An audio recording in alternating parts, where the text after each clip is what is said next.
Xi Jinping made an important speech during the 20th National Congress of the Communist Party of China, highlighting China's economic growth over the past 10 years.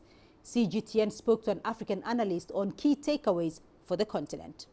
There are three fundamental lessons that Africans could learn from the China model of economic growth.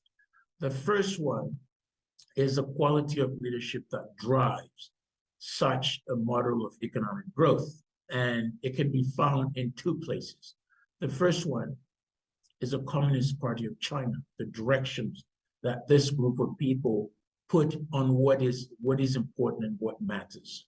And the second one in that leadership space is obviously the leader himself, Xi Jinping, who with the CPC managed to direct, to guide, and to find sound directions for the Chinese people to grow their economies. Changes themselves, the quality of the leadership and the execution must serve the people.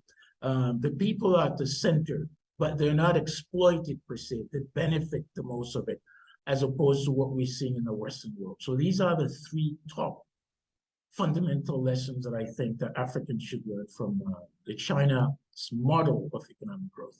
There is here in this point of view by President Xi Jinping, the idea that people can customize their own lives, their own economic growth, their own modernization that applies to them. And so much so that, as much as China is growing, China is in a unique situation. However, Africans can learn from it.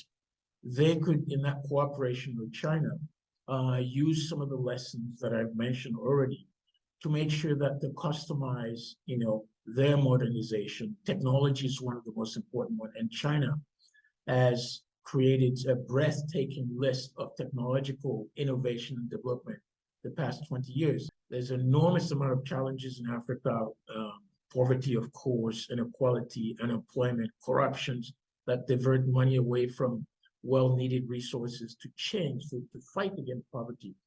Now, what China has shown in the past 2 decades and more is the ability that it is possible to eradicate extreme poverty, to bring people in a fold where modernization, technologies, and any other tool can help to deal with the challenges of the peasants, of villagers, modernize, for example, villages, give them water, find food for them, agriculture. All of these are things that Africans can do.